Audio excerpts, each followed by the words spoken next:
Dominant performance by our top six, and that's why we're better than the Montreal Canadiens. That's why we're better than every other team in the North, is because our top six is so good. Especially like the Canadians had an injury to Deneau tonight, one of the best shutdown centers in the league. If he's gone for a long time, like those Canadians are in trouble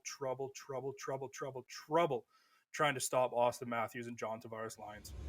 Yeah, because I know we like to poke fun at the Habs fans for calling Nick Suzuki. I know they don't all do it, but some said Bergeron, but with better offense, was his potential. But if they have one Patrice Bergeron on their roster, it's not Nick Suzuki, it's Philip Dano, and he's basically Bergeron without the offense because he is an outstanding shutdown center.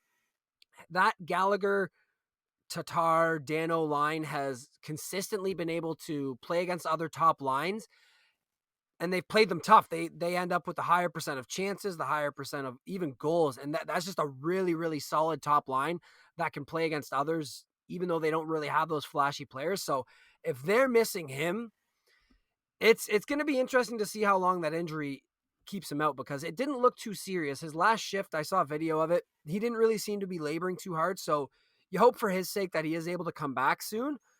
But if he misses any of that playoffs, I'm sorry, the Leafs are absolutely running over the Habs in round one.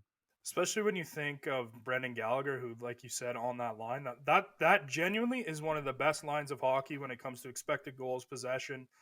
Even like you could probably go defense with that too.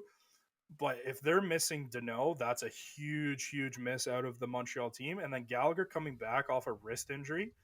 Look at Wayne Simmons and Austin Matthews, what they've done after their wrist injuries for the Leafs.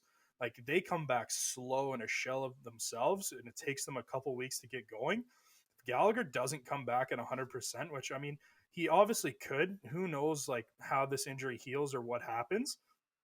But I certainly would not expect him to come to 100% of himself. Like that's a huge bullet kind of dodge by the Leafs. I mean, even if they're at 100%, we're still going, 75, 85% Leafs in that first round. But if those two guys, one maybe missing or both coming back off injuries, not 100%, like that just swings it all the way up to like 95, 98% Leafs in the first round. Yeah, that line is their only hope. Their only hope is that line can play against the Matthews line and honestly probably break even on them. At least not giving up more than a goal or two a game and chipping in on their own end.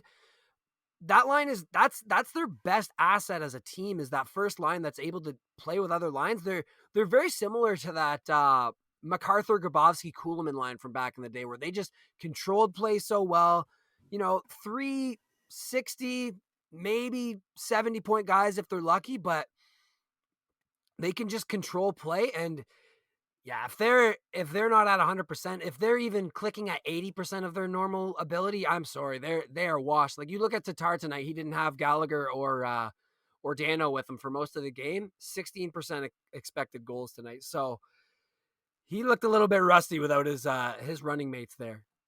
Yeah, maybe a little bit harsh to say how bad he looked. He is coming off an injury, but that does highlight exactly what we just talked about, where without Deneau, without Gallagher, that Montreal forward group is really suspect. Yeah, especially down center ice too. Like Nick Suzuki, probably a solid second line center at this point. He's actually had a good second half to the year where he's rebounded even from a defensive standpoint as well. But after him, you're looking at Kotkaniemi, Jake Evans, the corpse of Eric Stahl. Like, I'm sorry, that is not competing with Austin Matthews, John Tavares, and quite frankly, you and I could be the third and fourth line centers in that scenario. And we basically are with Kerfoot and Engvall, but that's a topic for another day.